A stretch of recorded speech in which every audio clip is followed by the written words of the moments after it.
So first of all, is anybody calling in? Just want to check. Okay. I don't see any. So we're gonna do a quick activity where there's going to be some discussion questions on the screen.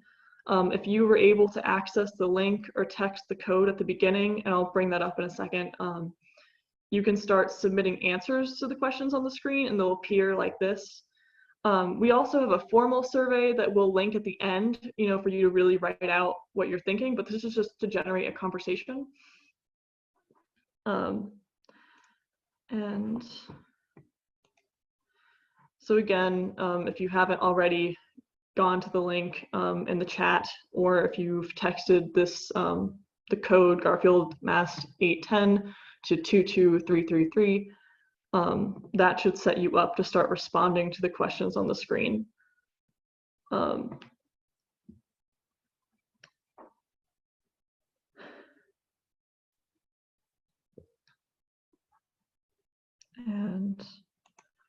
And also just, if you choose the text option, just so you know, you'll have to look at the questions on the screen versus if you use the web browser, you'll see the question on your web browser as well. So this is just kind of what your phone screen might look like if you choose to do that.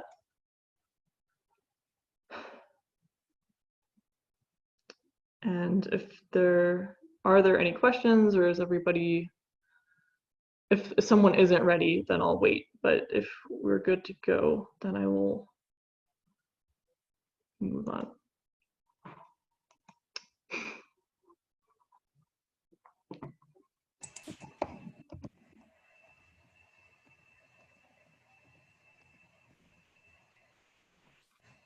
Actually, hold on a second.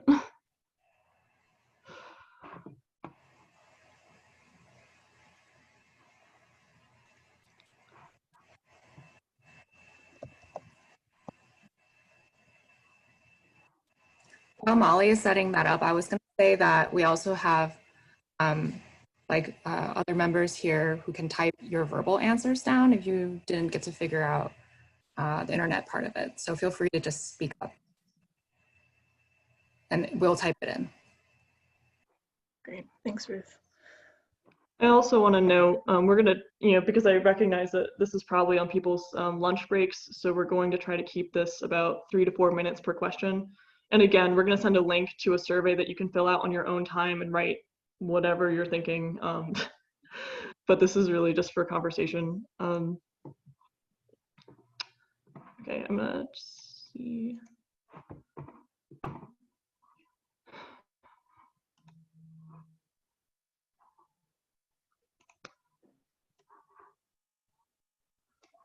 Apologies for this. That's okay. It always seems like there's something new that comes up.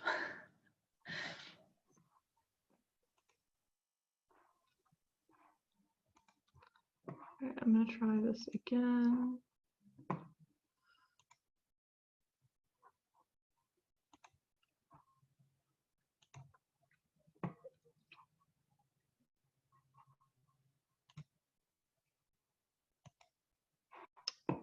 Okay, nope.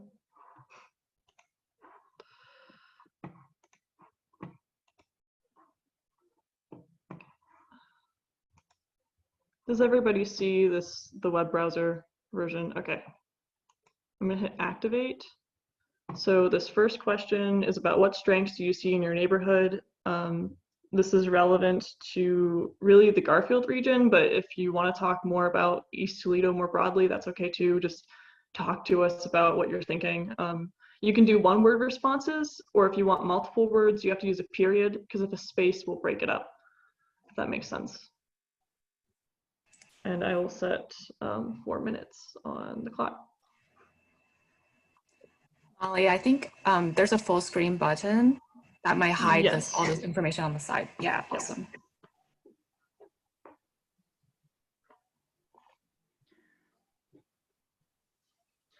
And also, I know that Ruth encouraged everyone to use the chat box, but you can also feel free to talk through these answers as well if you don't want to use this survey. Feel free to kind of talk about what strengths there are on the east side or Garfield specifically.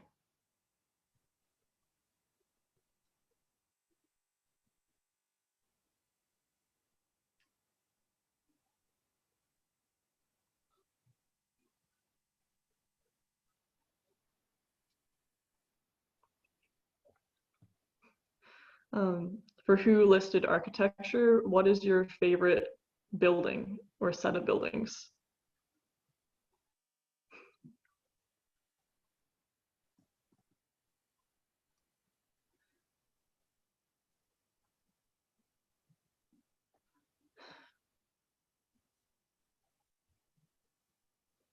People like the Weber block. That's what it Yeah. seems like. Okay, here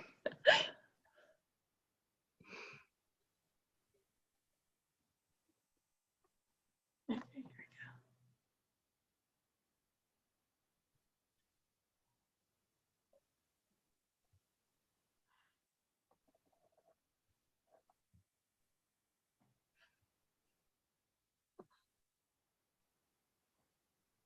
go.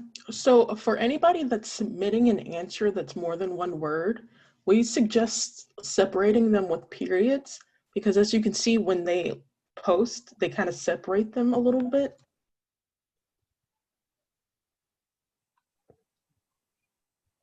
Great I reminder. also noticed someone just joined the call.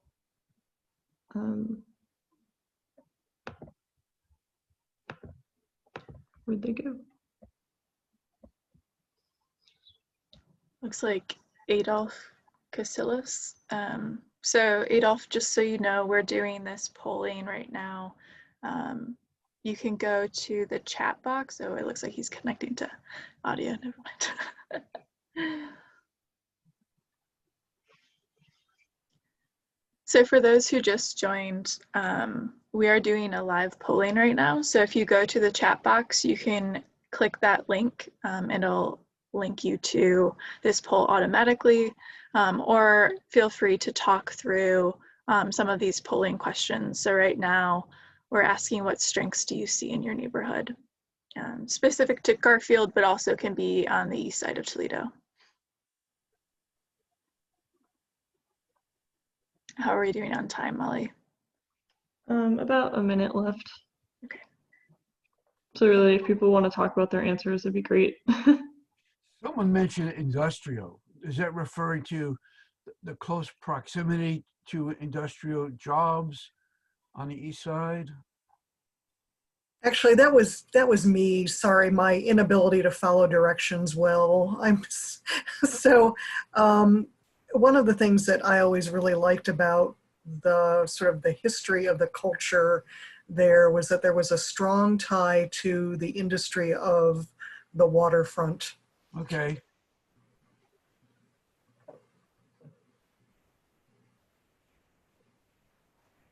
With proximity to jobs, the new industrial toward Birmingham, is that also a strength?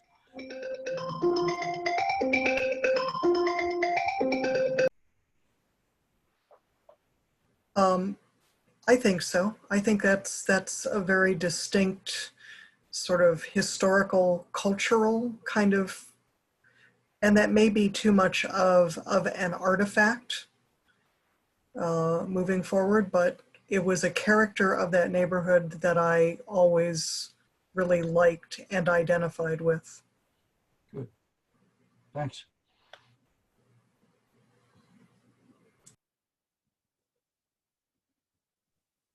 Should we move on to the next question?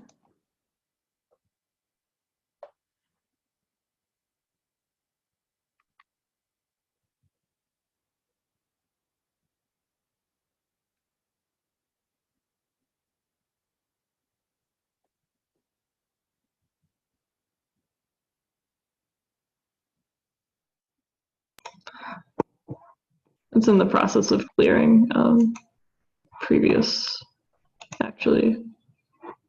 Okay, the second question is, what challenges do you see in the neighborhood? And again, it's Garfield area, but you know, if there's something specific to East Toledo in general, that's also acceptable.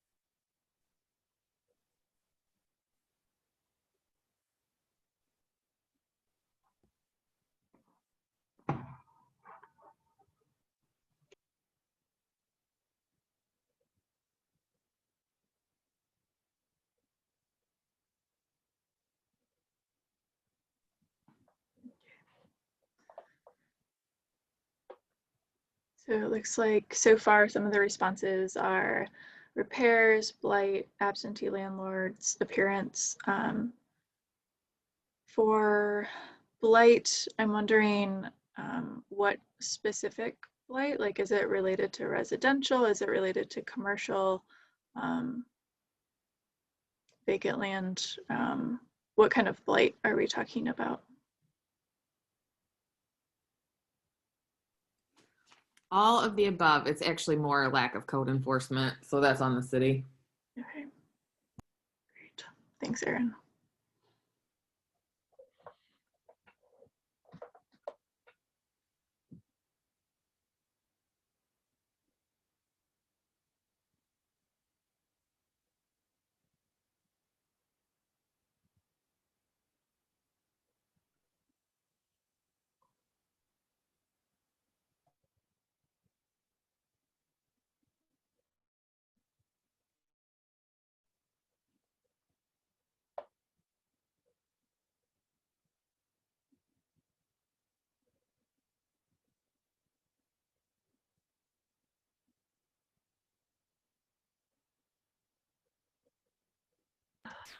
When we talk about inaccessibility, is that referring to sidewalks or specific buildings or other public right of way? Okay, so when I say inaccessibility, I can only speak from my experience. I've moved to the east side of Toledo. I've been all around the east side of Toledo. I noticed that just for one of the multiple things that I have on my mind when it comes to that specific word. For example, when I compare Toledo to Cleveland, because that's just what I'm used to. For us in Cleveland, so if we're going down the street and you have one of the buses go one way, well, there'll be two buses, for example, who I'm just going to use A and B because it's easier to go about. Let's use bus number 12, the charter bus. So what the charter bus does is it goes all around in a giant circle. Where in Cleveland, you have it go, one bus will go down one way, another bus will go down another way. That creates efficiency. People can get to and from locations in a timely manner compared to if I get off of work, I got to go all the way around. If I'm too tired and I did a night shift, I got to go all the way around or I got to walk home. That's just one thing I mean when I say inaccessibility, which, as I said before, I've had multiple uses for the word of inaccessibility for the east side of Toledo. Further on the question of accessibility, are there any issues regarding accessibility to get to the park across Front Street? Are there any issues related to that? Is the park accessible as it evolves? Could you repeat that one more time for me? Is it an accessibility issue to cross Front Street to get to the new park along the river? For the park in particular, I haven't really had a problem Okay. with that one. I have had other problems crossing the street in other parts of different neighborhoods in the east side of Toledo. Okay. Just traffic is just. Okay, thank you.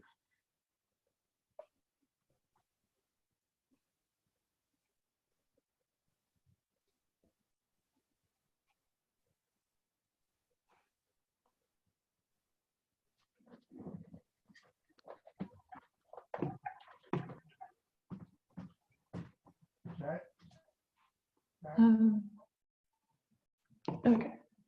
I think we're at the time for this, but these are all really good. And again, we'll be sending out a link to that survey for people to kind of talk more about these points. But that's really useful to know about. I mean, I'm new to Toledo as well, and so I didn't realize that we only had the loops, not the two-way bus systems. That kind of reminds me of I moved, like one time when I was living in Cincinnati, there was a two-way bus system and I wasn't used to it because I was used to a college campus that had like a one-way loop. And so I got on the wrong bus, but I understand like why it's more efficient to have a two-way system. This next question is where you see opportunity in your neighborhood. You know, what areas is there potential for?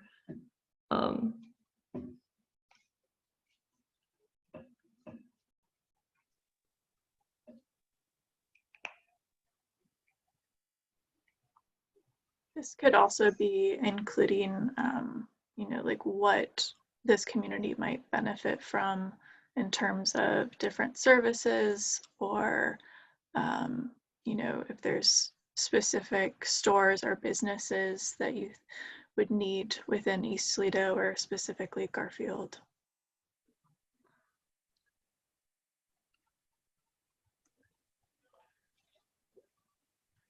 At this point, we don't need to worry about, is there funding available or are the resources available? It's really a time we could dream and really create what's needed.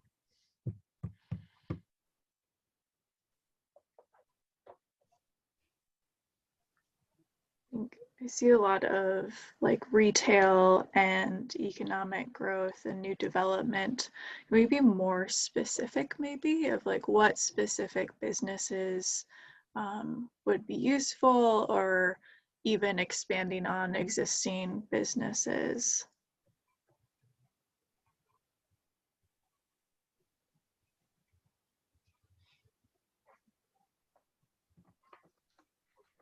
Okay.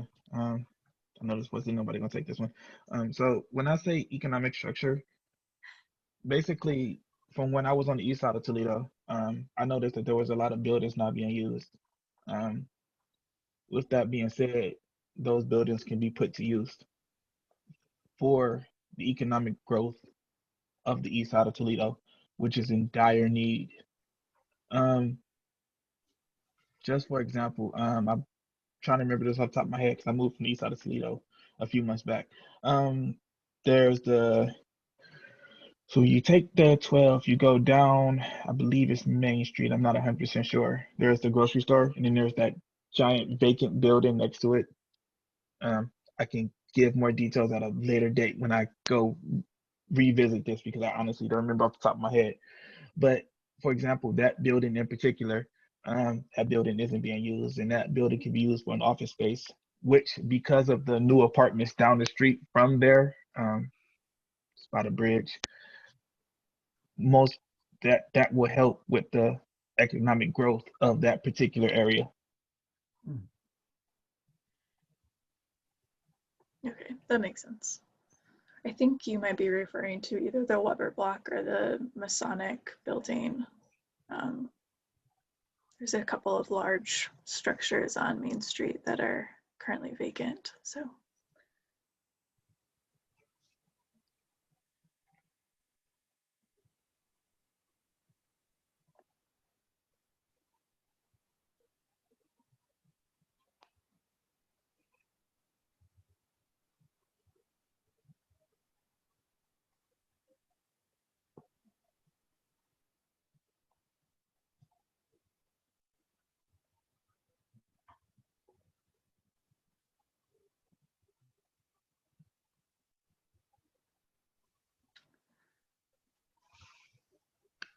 I think.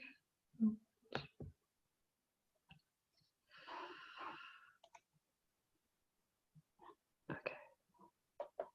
This kind of builds off the last one of like if there are any specifics, you know, when we talk about, you know, using those vacant buildings, or yeah, just you know, what would be in them if you were along Main Street or Front Street.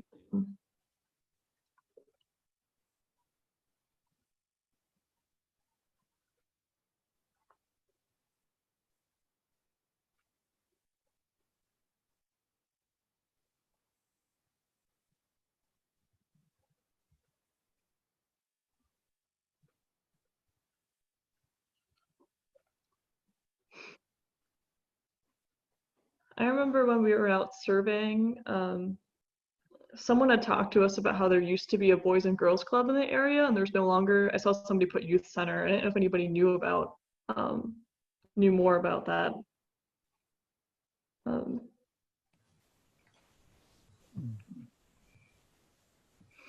Well, they moved out of that building because the building was not in the greatest shape. And then they also, the Boys and Girls Club are now part of the TPS Hub program. So that particular Boys and Girls Club is now near the Family Center at East Broadway East Broadway Elementary School. So that was one of the reasons. So that, and now that building is, I think it was sold to someone else, but that's the history on that.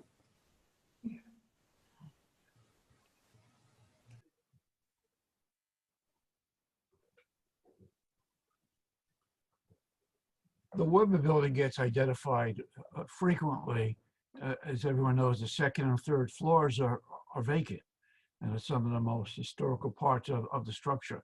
Any thoughts on how the second and third floors could be used? We understand there's no elevator right now, but that's something that could be added, or using an adjoining building's elevator and connecting. Anyone have any thoughts on the use of the second and third floor?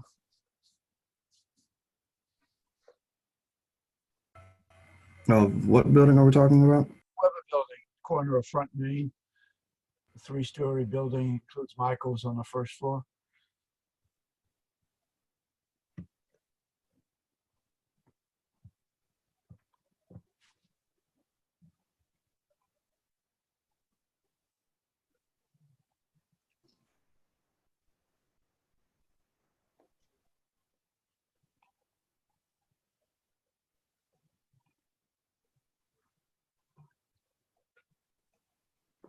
If nobody wants to take that, Julie, not to put you on the spot from the perspective of the library, but I'm curious, you know, because of COVID, you guys are shut down, but right now, but I was curious, like what kinds, like, and I maybe should know this, but Birmingham branch, do you guys have like a computer room? Like, what are some of the things that people come to the library for too that might be helpful within Garfield, or at least better known in Garfield that they can go to Birmingham branch for?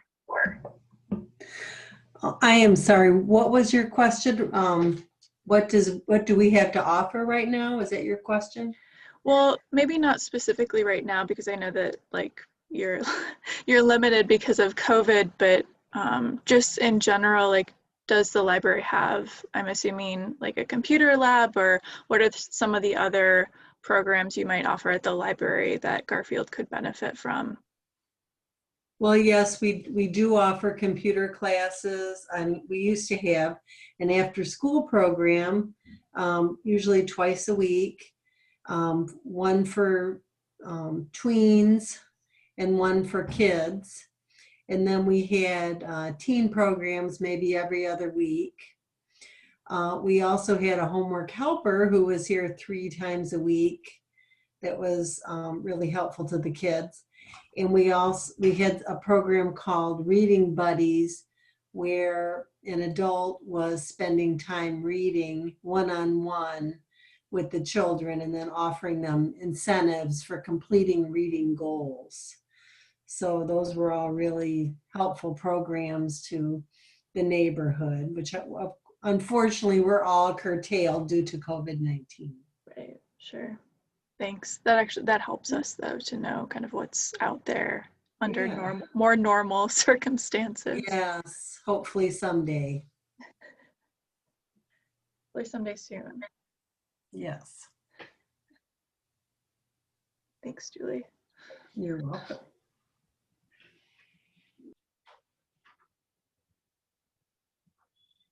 I'm going to move on to the next.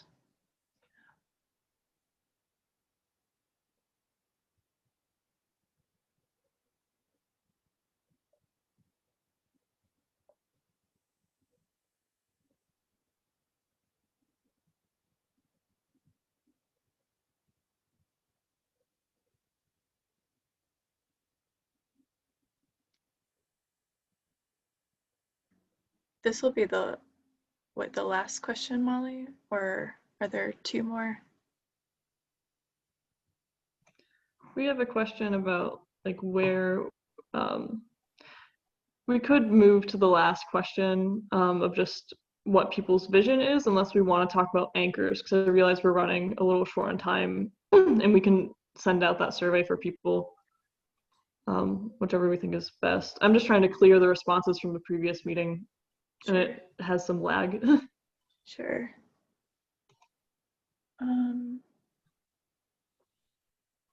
Let's do the anchor question, and then that'll be kind of the last closeout.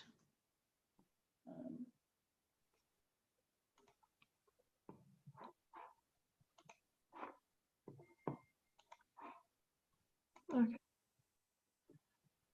So I think these answers will go away once people start sending in new things. But this question is that if you were to give a new neighbor a tour of the best places in your neighborhood, where would you take them?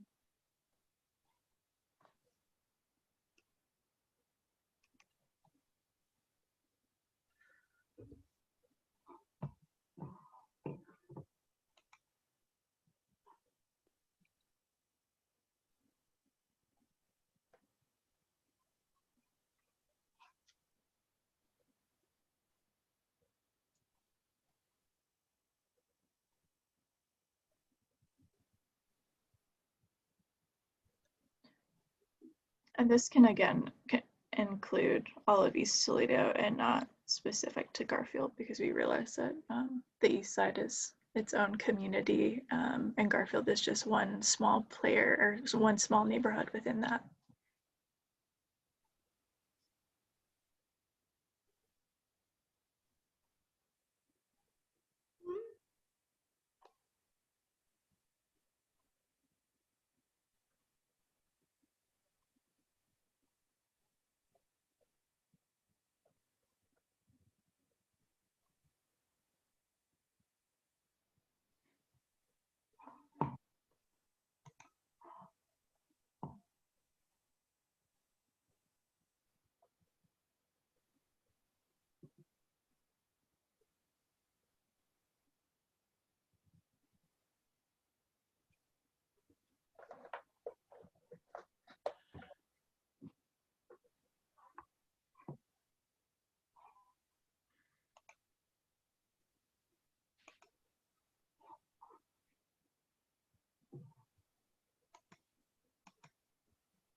Are there any locations that people feel are overlooked in the area or underrated?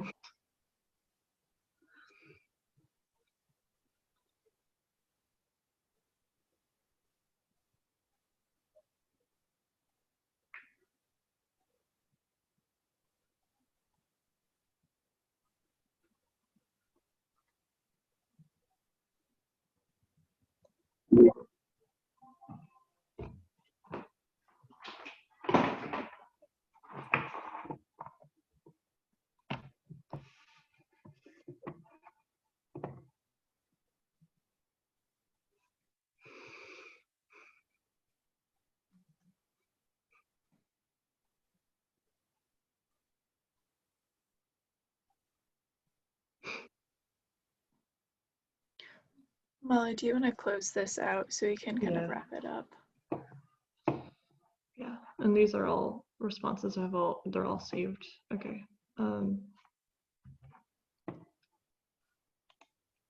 Stop my share for a second.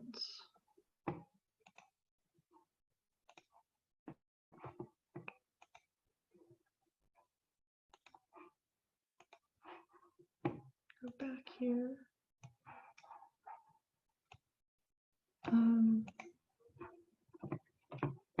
So just our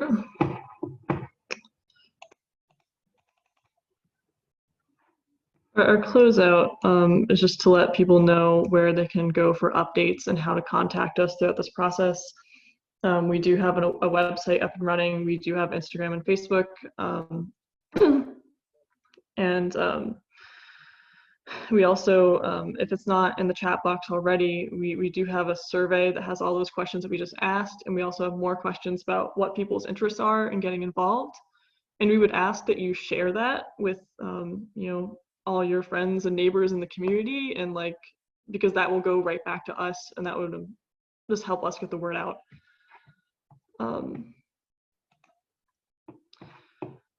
And I think our closeout, and I mean, I know we're almost at 1 o'clock, but it was just the question of thinking about where we want to go from here. And, you know, as we collect feedback, you know, like what smaller implementations or what events would be really helpful to get the community involved during this time. And Elizabeth, you want to add? I don't think so. I would just reiterate the fact that that website, which is in the chat box now, is kind of the landing page for everything. But again, feel free if you have questions to send us an email as well and take the survey. You had a live poll, right, to close this out, unless.